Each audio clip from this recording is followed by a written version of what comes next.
Hey, yeah. Oh, it's a gorgeous day out here, and it is cold. It is January 30th, 2022. Yeah, wow. Yeah. And the COVID continues. Yeah, that sucks.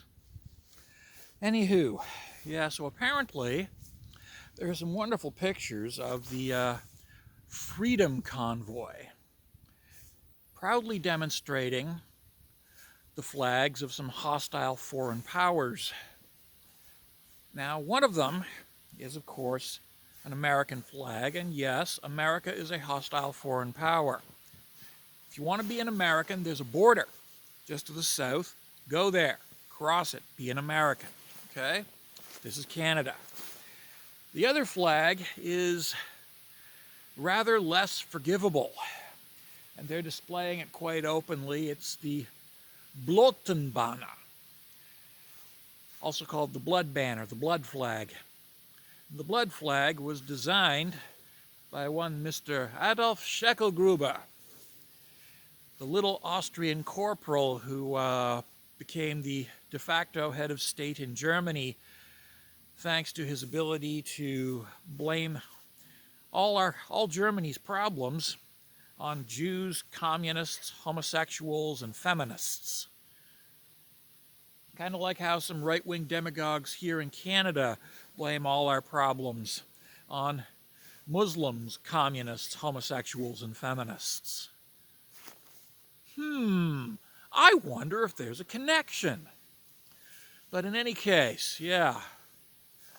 My grandfather served in the Royal Canadian Navy as a cook on a destroyer escort of some sort. It may have been a corvette, I'm not sure, but whatever it was cramped, it was uncomfortable, and it was dangerous. And he spent the war in the North Atlantic fighting for freedom.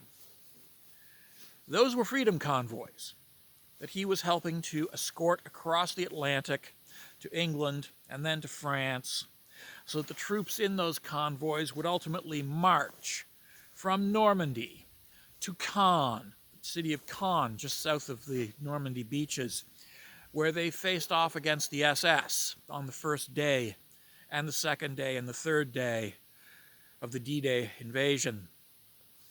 And then they marched eastward to Holland, liberating town after town after town until they arrived in the frozen polders of Holland, which the Germans flooded by blowing up the dikes.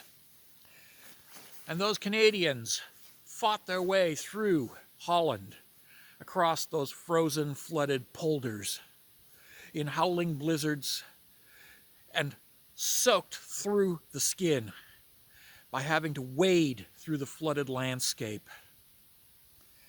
And a lot of Canadians died there, and many of them were never found.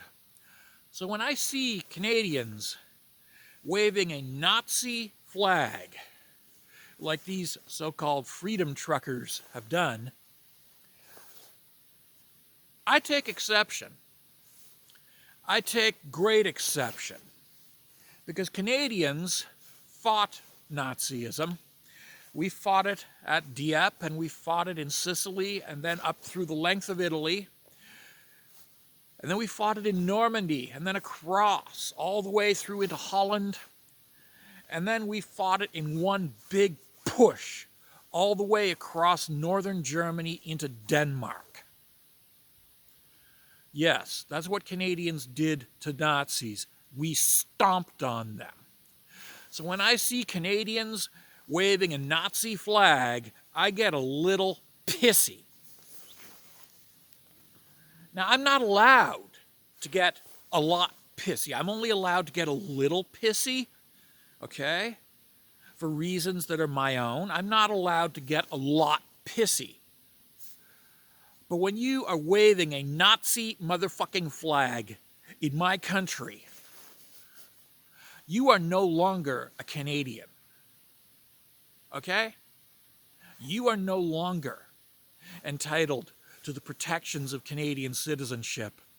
Okay? And there's a reason for this. There are many reasons for this. Reasons that have names, like Dachau and Auschwitz and Treblinka. Okay? Yeah. Those are some very good reasons why you should not be waving a Nazi fucking flag.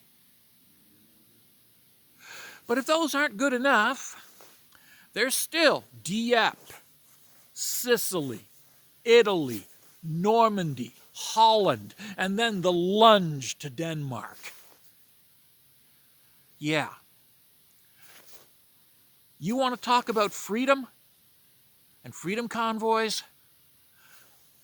My grandfather guarded those freedom convoys from 1940 to 1945. Don't wave a Nazi flag in Canada and expect me to believe you when you claim to be fighting for freedom. Don't. Okay? Okay.